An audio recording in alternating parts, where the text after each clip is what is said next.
अगली खबर यूपी में बसपा के इकलौते विधायक से जुड़ी हुई है, जहां बलिया के रसड़ा विधानसभा सीट से बसपा विधायक उमाशंकर सिंह के ठिकानों पर आयकर विभाग ने बुधवार को छापा मारा। बुधवार को शुरू हुई छापेमारी कई ठिकानों पर गुरुवार को भी जारी रही। आयकर विभाग की रेड बसपा के इकलौते विधायक पर कितनी भारी पड़ती दिखाई दे रही है, देखिए इस रिपोर्ट।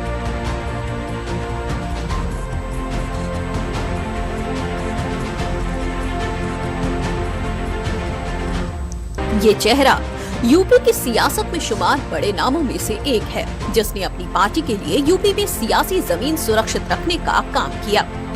ये चेहरा है यूपी में बहुजन समाज पार्टी यानी बसपा की सियासी जमीन पर खड़े इकलौते विधायक उमाशंकर सिंह का।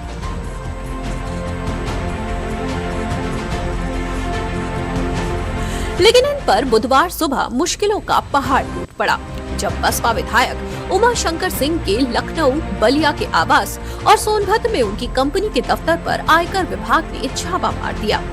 बुधवार सुबह 50 से ज्यादा अफसर गाड़ियों से विधायक के लखनऊ आवास पर पहुंचे और परिसर घेर लिया।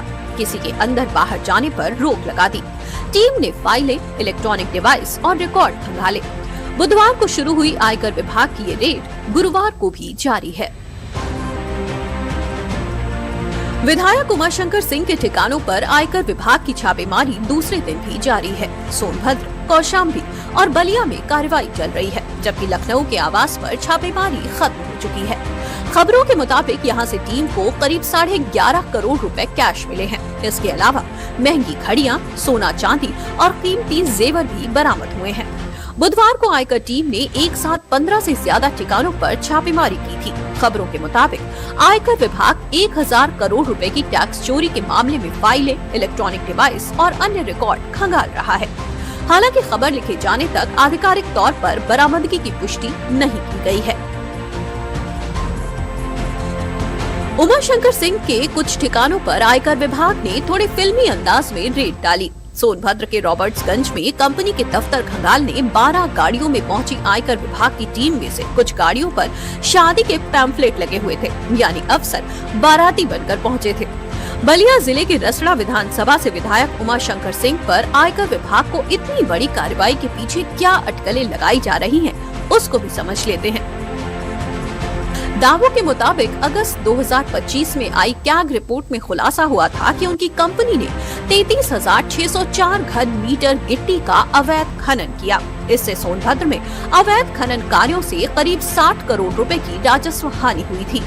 माना जा रहा है कि इसी रिपोर्ट के आधार पर ये कार्रवाई हुई है।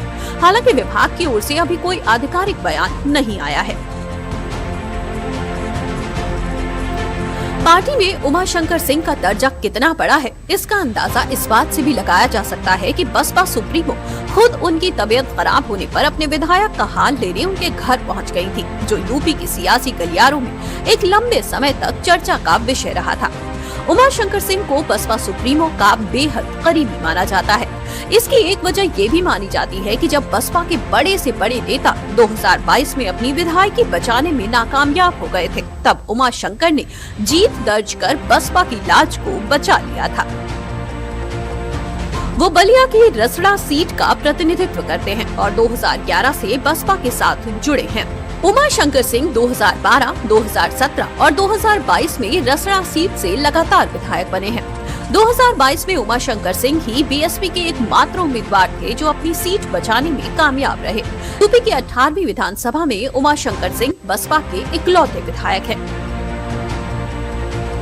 उमाशंकर सिंह पर जारी आयकर विभाग की कार्रवाई पर बसपा सुप्रीमो ने पार्टी के इकलौते विधायक के लिए पोस्ट कर उन पर भरोसा जताते हुए लिखा कि उमाशंकर सिंह ने पूरी ईमानदारी और निष्ठा से पार्टी की जिम्मेदारी निभाई है।